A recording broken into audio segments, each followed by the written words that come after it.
On November 3rd, 1992, President Bill Clinton was elected into office. Throughout his presidency, he accomplished many things and was known for turning a $290 billion deficit into a $237 billion surplus. Because of this, the nation began yet another economically prosperous era. However, even with all these successes, there was a very dark side to his presidency. One event that showcased this to the public was in 1994 when Paula Jones sued President Clinton for sexual harassment. Jones stated that prior to Clinton's presidency in 1991, he tried to have an inappropriate relationship with her by trying to seduce her. As a result of this, on May 6, 1994, Jones filed a civil lawsuit against Clinton asking for $700,000 along with the personal apology from Clinton. Clinton avoided this by claiming that he should be more focused on government work and fixing problems he was elected to solve. We're very pleased we reached a settlement. The president does not want to spend one more minute on this matter. The American people have made it very, very clear that they want the president and they want Congress to spend their time on the problems they were elected to solve. This statement was made by Clinton's lawyer, Robert Bennett, who was speaking on the president's behalf. After the statement was made, the Jones case went silent. However, another scandal arose. This scandal was the president's affair with Monica Lewinsky, who was a 21-year-old intern at the White House. Their affair began in November of 1995, and 1 year after their relationship started, Lewinsky was transferred to work in the Pentagon. Here she became friends with Linda Tripp and told her of her relationship with the president. However, in 1997, Tripp began secretly recording her conversations with Lewinsky and later presented these recordings to her lawyer. Quickly, word spread around to many lawyers and politicians, one of whom was Paula Jones, who was not yet pleased with how her case against the president had gone. She decided this would be useful for her case, and in December of 1997, lawyers for Paula Jones subpoenaed Lewinsky. In addition, there was a deposition done on Clinton where he denied, under oath, that he had had any sexual relations with Lewinsky. 4 days later, on January 21st, 1998, news organizations reported on the alleged affair where Clinton denied the allegations a second time. But I want to say one thing to the American people. I want you to listen to me. I'm going to say this again. I did not have sexual relations with that woman, Miss Lewinsky.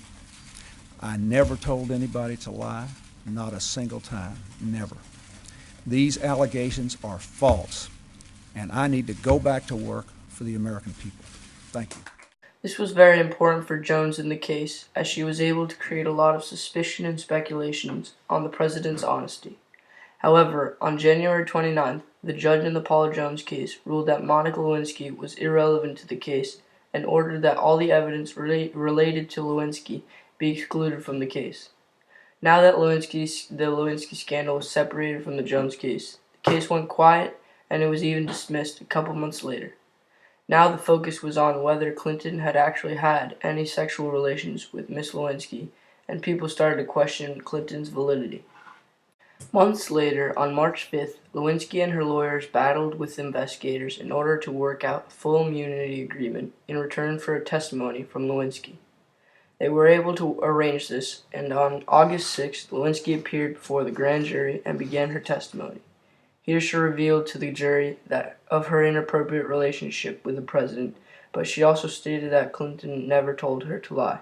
This would become very important in the president's impeachment trial. After Lewinsky's testimony on August 17th, President Clinton voluntarily came forth and gave his testimony before the grand jury. Here he acknowledged to the grand jury that he had had an extramarital affair with Miss Lewinsky. In addition, Clinton gave a televised speech admitting that he had given misleading answers in the Jones deposition nearly 6 months ago. With Clinton's testimony and his address to the nation, the truth was finally uncovered, and there was enough evidence compiled in order to begin an impeachment trial.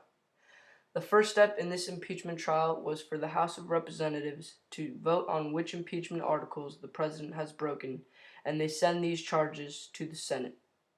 These impeachment articles are perjury, obstruction of justice, treason, bribery, and other high crimes. In Clinton's case, the House voted that he obstructed justice and committed perjury before the grand jury. These charges were sent to the Senate, where they voted on whether or not Clinton was guilty. In order for the president to be kicked out of office, 2/3 of the votes in the Senate must vote guilty of the charges. Clinton's presidency was saved as he was found not guilty by the Senate. This had a very big impact on the rest of his presidential term. Clinton became very quiet and did not make many movements. This is probably because he did not want to get involved with another scandal nor another conflict of any sort. The impeachment of President Clinton also had a great impact on the public's view of the government and the amount of information they attained. As the scandals unfolded, news organizations became much more involved and they became the public's main source of information. With the scandals released, many people were stunned because they did not expect President Clinton to have such a dark private life. They were especially surprised because all throughout his presidency, he had been so successful as he had completely changed the American economy. This made Clinton a very liked president. However, this is what also ultimately led to his downfall.